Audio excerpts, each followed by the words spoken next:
Over the past 17 years, local business leader Dillan Micus has grown a leading financial planning firm to more than $3 billion in assets under his management across the Southwest. And now he's leading his own firm, 345 Wealth Management.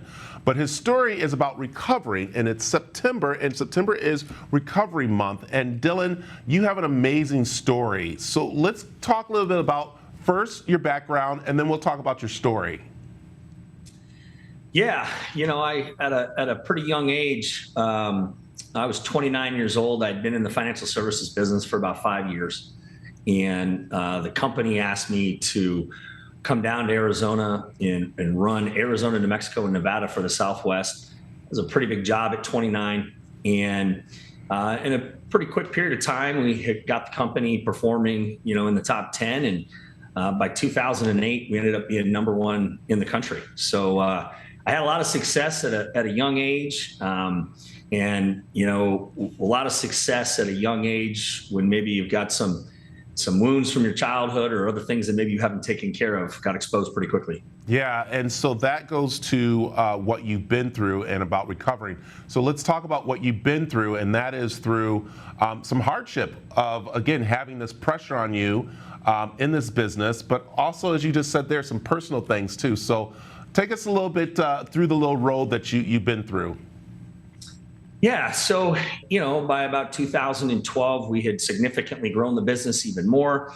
And I went through a divorce, and all of a sudden I had a bunch of free time on my hands because, the business, we hired some amazing people. They were able to run that business, which gave me freedom. And financially, I was able to do a lot of things as well. And so what ended up happening is my focus went from in the office, which is really what got us a lot of the success, is having a focus on a daily basis in the office. And all of a sudden my priority shifted, and all of a sudden things outside of the office started to become a whole lot more attractive. And then what happened is, over the course of time, you do that for a number of years, and I started making some different decisions that I normally hadn't made in the past. They compounded pretty negatively, and by the time I woke up in 2016, somewhere around there, all of a sudden alcohol had started to control my life. Yeah, and reading more about your story, it came down to you recognizing this, and it's very interesting. It was when you were golfing, and you love to golf, and we know when we're out there golfing, we love to have drinks and stuff like that, but you didn't even make it to the first tee, my understanding. Then that's when it was a wake-up call to you? Yeah, well, the journey, it definitely started there. It actually started a little bit before that. So in October of 16, I knew I had a problem. And so I checked myself into like an outpatient facility. And, looking back, that's probably when I knew I wasn't fully committed, right? I was going to go do it on my own terms, so to speak, where nobody knew. I didn't want to tell anybody. I was super embarrassed, given my leadership position, that in my opinion, I felt that something was controlling me, and that was embarrassing. And so I did this like 3-hour outpatient, program every night, Monday through Thursday. And within a couple months, Christmas rolled around and the holidays, and I was like, I've kind of managed this here for the last few months. I think I can manage this again. And I was like, this time I'm just going to drink occasionally, and I'm going to try to control this and manage the process. And, maybe I'm just going to have beer and wine instead of vodka. And, maybe I'm just going to drink after 5 o'clock. And yeah, that didn't work. The reality was by June of, 2017, 6 months later, I showed up. First of all, I showed up multiple hours late to a team event that I was in charge of. So there's strike number one. I woke up the next day. I was not in great shape.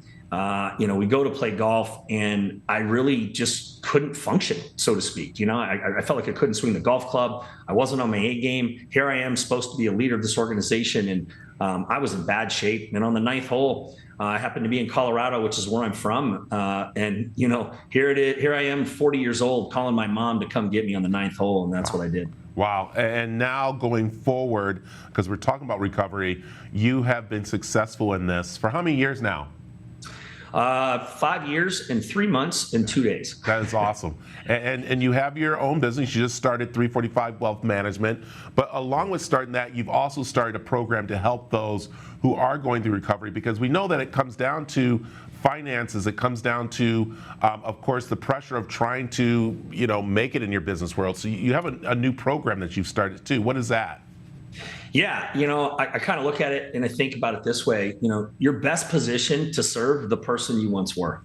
And, and coming from a leadership position, I was always looking for ways to help grow the business. And, the one thing that I learned in my own recovery and in this process was, all the meetings, all the therapy, everything that I did, there were these 5 areas that kept coming back that you really need to have an alignment in your life to show up as your best self. And they were finances, relationships, education, spirituality, and health. And so the program is designed that if any one of those 5 areas is out of alignment, you're not going to be able to show up as your best self. If you kind of use a formula that your performance equals your potential, less any interference, mind and body, right? And the idea here is to reduce the interference to increase performance. Wow, and that's so amazing. I wish we had more time to talk, because this is so great what you're doing. So if people want to find out more about, of course, 345 Wealth Management, but also about your program and your story, how can they do that? Well, they can reach out to us at 345 Wealth Management. Our website is there, our emails are there, and we can have a discussion. Perfect. Hey, Dillan, thank you very much. And I'm so glad you're sharing this with people. It's so important they're doing this, and so proud of you for doing it too. Thank you very much.